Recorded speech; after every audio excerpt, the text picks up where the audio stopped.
할렐루야. 2025년 10월 2일 목요일 아침입니다. 지난 밤도 잘 주무셨나요? 성도들을 찾아가는 말씀, 오늘 말씀은 신명기 27장입니다. 10월 새로운 달, 10월 한 날도 하나님의 귀한 은혜가 각 가정의 일터 위에, 하나님의 자녀들 위에 있게 되기를 간절히 축원합니다. 오늘은 신명기 27장 1절에서 10절까지의 말씀, 올바른 신앙생활이 무엇인지, 바로 그것은 말씀 위에 세워진 삶임을 오늘도 함께 나누고자 합니다. 신앙생활을 잘하기 위해 어떻게 해야 하나요? 신앙생활을 잘하기 위해서는 어떻게 해야 되나요? 이것은 모든 신앙인이 한 번쯤 던지는 공통된 질문일 겁니다. 단순히 교회에 다니는 것만이 신앙생활은 아니죠. 하나님께서 원하시는 삶의 태도가 있습니다. 오늘 본문은 이스라엘 백성이 약속의 땅에 들어가기 직전에 하나님께서 요구하시는 중요한 의식을 통해 우리가 어떤 태도로 신앙생활을 가져야 하는지를 보여줍니다. 다시 말해 하나님은 말씀을 기록하라고, 진실한 제단을 쌓으라고, 그리고 말씀에 복종하라고 명령하셨습니다. 이 말씀을 통해 우리의 신앙을 다시 한번 점검하고 우리의 삶의 중심이 무엇인지, 무엇으로 채워야 하는지, 무엇으로 채워져 있는지 돌아보는 은혜의 시간, 그리고 10월 한 달이 될 수 있기를 바랍니다. 첫 절에 1절에서 3절까지의 말씀, 마음의 말씀을 기록하라. 이스라엘 백성이 요단강을 건너 가나안 땅에 들어가면 가장 먼저 해야 할 일은 큰 돌을 세우고 그 위에 율법의 말씀을 기록하는 것이었어요. 2절과 3절 말씀, 너희가 요단을 건너 내 하나님 여호와께서 내게 주시는 땅에 들어가는 날에 큰 돌들을 세우고 석회를 바르라. 요단을 건넌 후에 이 율법의 모든 말씀을 그 위에 기록하라. 그리하면 내 하나님 여호와께서 내게 주시는 땅, 곧 젖과 꿀이 흐르는 땅에 내가 들어가기를 내 조상들의 하나님 여호와께서 내게 말씀하신 대로 하리라. 고대 근동사회에서는 왕의 명령이나 국가 간의 중요한 조약을 돌에 새겨 세우곤 했습니다. 돌은 오래 보존되고 많은 이들이 볼 수 있었기 때문에 공동체의 기억을 남기는 수단이었죠. 그런 면에서 하나님께서도 같은 방법을 통해 이스라엘이 약속의 땅에 들어갈 때 반드시 말씀을 돌에 기록하라고 명령하신 거죠. 돌로 비석을 세우고 회칠을 한 다음 석회를 바른 다음에 거기에 율법의 모든 말씀을 기록하라 하신 거예요. 돌에 회칠을 하는 이유는 돌이 부식하지 않도록 석회를 발라야 했습니다. 물론 그로 인해 글씨가 더 선명하게 보여 나중에 더 나아가 후대에 쉽게 볼 수 있도록 하기 위했던 거죠. 즉 율법을 잘 전수하여 오래 보관하기 위한 방법 중에 하나였습니다. 여기에 중요한 신학적인 메시지가 담겨 있습니다. 하나님께서 주신 땅은 말씀 위에 세워진 땅이라는 거죠. 약속의 땅의 정중앙 에발산에 말씀이 새겨진 돌비를 세움으로써 이스라엘은 이 땅이 하나님의 말씀으로 다스려지고 통치되는 땅임을 고백하게 된 겁니다. 신명기 11장에서 모세는 에발산에서 저주를 선포하라고 말씀하죠. 신명기 11장 29절에 내 하나님 여호와께서 내가 가서 차지할 땅으로 너를 인도하여 들이실 때에 너는 그리심 산에서 축복을 선포하고 에발산에서 저주를 선포하라. 에발산은 저주의 산이었고 그곳에 돌비를 세우려면 반드시 희생 제사가 필요했습니다. 이는 하나님의 말씀을 따르지 못하는 죄를 피할 길이 제사와 속죄를 통해서만 가능하다는 사실을 가르쳐 줍니다. 곧 말씀을 기록하는 행위는 단순히 글자를 새기는 것이 아니라 말씀 앞에서 순종하고 회개하는 삶으로 나아가는 믿음의 고백이었던 것이죠. 오늘을 살아가는 우리에게 이 명령은 어떻게 적용될까요? 오늘날 우리는 말씀의 풍성한 시대에 살고 있어요. 인터넷, 유튜브, 각종 매체를 통해서 말씀을 쉽게 접할 수 있습니다. 그러나 문제는 말씀의 접근성이 아니라 말씀이 마음에 새겨졌는가이죠. 우린 스마트폰에 수많은 사진과 글을 저장해 두지만 정작 중요한 순간에는 기억하지 못할 때가 많아요. 다이어리에 날짜를 적어도 다시 들춰보지 않으면 아무 소용이 없습니다. 말씀도 마찬가지죠. 말씀을 눈으로 읽고 귀로 듣는 데서 그친다면 우리의 삶을 변화시키지 못합니다. 중요한 것은 말씀을 마음 깊은 곳에 기록하는 것이고, 그랬을 때 말씀이 우리를 다스릴 것입니다. 마치 이스라엘 백성이 에발산에 큰 돌을 세우고 말씀을 새겼듯이 우리도 매일의 삶 속에서 마음의 비석 위에 말씀을 새겨야 됩니다. 사랑하는 성도 여러분, 우선 말씀을 읽어야겠죠? 묵상도 해야 됩니다. 그리고 적용할 수 있도록 우리의 마음에 새겨야 합니다. 이스라엘이 가나안 땅에 들어가 돌비를 세우고 말씀을 기록한 것처럼 우리도 날마다 마음의 비석 위에 말씀을 새기는 삶을 살아가야 합니다. 그럴 때 내 삶 속에서 말씀이 우리의 삶을 주장하고 우리의 선택과 행동을 이끌어 줄 것입니다. 이것이 올바른 그리고 지극히 평범한 신앙생활의 첫걸음이 될 줄로 믿습니다. 두 번째로 4절에서 6절까지의 말씀, 진실한 제단을 쌓으라라는 말씀이에요. 이스라엘 백성은 돌비를 세운 후 제단을 쌓아야 했습니다. 그리고 하나님께 화목제와 번제를 드려야 했죠. 그런데 하나님께서는 특별한 한 가지 조건을 붙이셨어요. 5절, 6절 같이 읽어볼까요? 또 거기서 내 하나님 여호와를 위하여 제단 곧 돌단을 쌓되 그것에 쇠 연장을 되지 말지니라. 너는 다듬지 않은 돌로 내 하나님 여호와의 제단을 쌓고 그 위에 내 하나님 여호와께 번제를 드릴 것이며. 다시 말해 제단을 쌓을 때 돌을 철기로 다듬지 말고 자연석 그대로 사용하라라는 명령이었어요. 다듬지 않는 돌은 크기가 일정하지 않고 볼품이 없을 겁니다. 그런데 왜 그렇게 하라고 명령하셨을까요? 그 의미는 첫째로 철기는 파괴와 살인의 도구였기 때문이죠. 당시 철기는 전쟁의 무기 제작에 주로 사용되었습니다.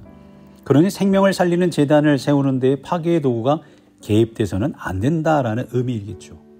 두 번째로 제단을 다듬는 과정에서 인간의 허영과 과실을 막기 위해서였습니다. 돌을 다듬는 과정은 인간의 손길과 기술이 개입합니다. 화려하고 멋진 제단에 사람들의 시선을 빼앗기면 제사의 본질은 흐려지고 말죠. 그러니 하나님은 외적인 장식보다 제사의 내적인 진실에 집중하라는 말씀인 거죠. 세 번째로 이방 문화와의 혼합을 차단하기 위해서였어요. 철기는 당시 이방인, 즉 블레셋이 주도하는 기술이었기 때문에 그것을 사용하는 것은 이방 문화에 의존하는 것을 의미했습니다. 하나님은 이스라엘이 이방의 영향을 받는 것을 징계하셨어요. 오직 하나님만 의지하도록 명령하신 거죠. 즉 하나님은 겉모양보다 중심을 보시고 사람의 기술보다 순전한 순종을 원하셨던 거죠. 오늘날 우리의 예배도 마찬가지입니다. 하나님께서 받으시는 예배는 건물의 크기나 장식의 화려함, 프로그램의 완벽함에 있지 않습니다. 하나님은 신령과 진정으로 드려지는 예배를 기뻐하십니다. 하나님은 영이시니 예배하는 자가 영과 진리로 예배할지니라. 꾸밈 없이 다듬지 않은 돌처럼 있는 모습 그대로 드리는 예배, 그것이 하나님이 원하시는 예배인 거예요. 내가 가진 부족함, 흠짓, 연약함을 그대로 가지고 하나님 앞에 나아갈 때 하나님은 우리의 진실한 마음을 받으시는 줄로 믿습니다. 지금 우리가 드리는 예배가 겉모습만의 제사가 아닌지, 하나님께 신령과 진정으로 드려지는 예배인지 돌아봐야 합니다. 지금 우리의 예배가 매일의 삶을 통해 드려지는 예배가 하나님이 기뻐하시는 진실한 예배인지 돌아보는 하루의 출발이 되시기를 바랍니다. 세 번째로 7절에서 10절의 말씀에 복종하라는 얘기죠. 말씀에 복종해라. 하나님의 백성은 돌비를 세우고 제단을 쌓아 하나님께 제사를 드린 후 마지막으로 반드시 해야 할 일이 있었어요. 그것은 하나님의 말씀에 귀 기울이고 순종하는 것이었죠. 모세는 분명히 명령합니다. 너희는 이제 여호와의 백성이 되었으니 여호와의 말씀을 순종하고 그 명령과 규례를 지켜 행하라. 이스라엘이 왜 하나님의 말씀을 들어야 했습니까? 단순히 종교적 의무 때문이 아니었죠. 그들은 출애굽과 광야의 긴 여정을 거쳐 이제 가나안 땅에 들어가는 순간이었어요. 그 길은 하나님이 인도하신 길이었고 그들을 지켜주신 분도 하나님이셨어요. 따라서 이스라엘의 정체성은 하나님이 선택하신 거룩한 백성이라는 데 있습니다. 거룩하다. 이 거룩하다는 말은 단순히 도덕적으로 착하다는 뜻이 아니라 세상과 구별되어 하나님께 속했다라는 의미입니다. 하나님께 속한 백성이라면 마땅히 하나님의 말씀에 복종해야 했습니다. 말씀에 순종하지 않는 것은 곧 그분의 통치를 거부하는 것이며 선택된 백성의 본질을 잃어버리는 길이었죠. 사랑하는 성도 여러분, 오늘 우리도 마찬가지입니다. 우리는 원래 죄인이었으나 하나님께서 예수 그리스도를 통해 우리를 의롭다 하시고 하나님의 백성으로 삼아 주셨습니다. 베드로전서 2장 9절 말씀, 그러나 너희는 택하신 족속이요 왕같은 제사장들이요 거룩한 나라요 그의 소유된 백성이니 이는 너희를 어두운 데서 불러내어 그의 기이한 빛에 들어가게 하신 이의 아름다운 덕을 선포하게 하려 하심이라. 그러므로 우리의 삶은 세상 사람들과 구별된 순종의 삶이어야 합니다. 예배도 마찬가지죠. 예배는 눈으로 보는 공연이 아니고 귀로 듣는 강연이 아닙니다. 마음으로 드려지는 순종의 고백이어야 합니다. 말씀도 단순히 귀로 듣고 지나가는 정보가 아니라 마음에 새기고 삶으로 살아내야 하는 거죠. 오늘날 우리는 말씀을 듣는 기회가 참 많습니다. 주일 설교, 새벽 예배, 온라인 말씀, 컨텐츠 등등이 참 많아 넘칩니다. 그러나 중요한 것은 얼마나 많이 들었는가가 아니라 얼마나 많이 있는가가 아니라 얼마나 순종했는가입니다. 말씀을 행하지 않으면 말씀은 우리의 삶에 아무 힘을 발휘하지 못합니다. 너희는 말씀을 행하는 자가 되고 듣기만 하여 자신을 속이는 자가 되지 말라. 야고보서 1장 22절의 말씀이에요. 사랑하는 성도 여러분, 말씀에 순종하는 것이 바로 하나님의 백성답게 사는 길입니다. 하나님이 원하시는 신앙생활은 화려함이나 지식의 많음이 아니라 순종입니다. 우리가 말씀에 귀 기울이고 그대로 행할 때 우리의 삶은 기쁨으로 가득 차며 하나님께 영광을 돌리게 될 줄로 믿습니다. 오늘 본문은 세 가지 중요한 신앙의 길을 보여줍니다. 말씀을 기록하라. 이 신앙생활의 시작이죠. 또한 진실한 제단을 쌓으라. 중심을 보시는 하나님께 드리는 예배자의 모습입니다. 그리고 말씀에 순종하라. 신앙생활의 완성이죠. 이 세 가지는 수미상관 구조로 연결되어 있습니다. 시작과 끝은 말씀이에요. 처음에는 말씀을 기록하고 마지막에는 말씀에 순종합니다. 그 가운데 진실한 제단, 곧 예배가 자리 잡은 거죠.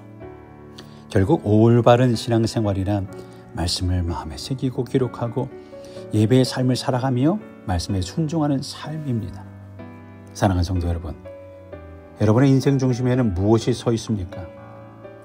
혹시 세상의 가치, 욕심이 중심에 서 있지는 않습니까?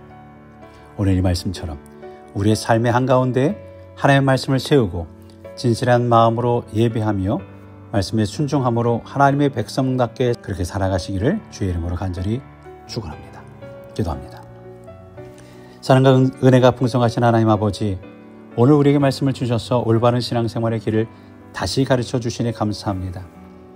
이스라엘이 가나안 땅에 들어가 돌비를 세우고 말씀을 기록했던 것처럼 우리도 우리의 마음 깊은 곳에 하나님의 말씀을 새기게 하여 주옵소서.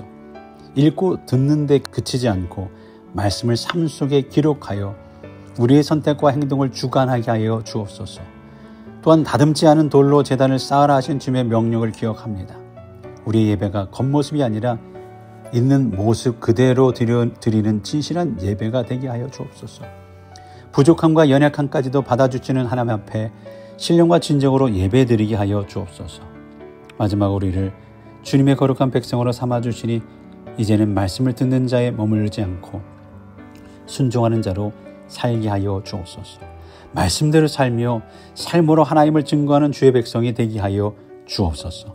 오늘도 말씀 위에 세워진 삶을 살아가며 기쁨이 넘치고 하나님께 영광 돌리게 하옵소서. 감사드리며 예수 그리스도의 이름으로 기도하옵나이다. 아멘.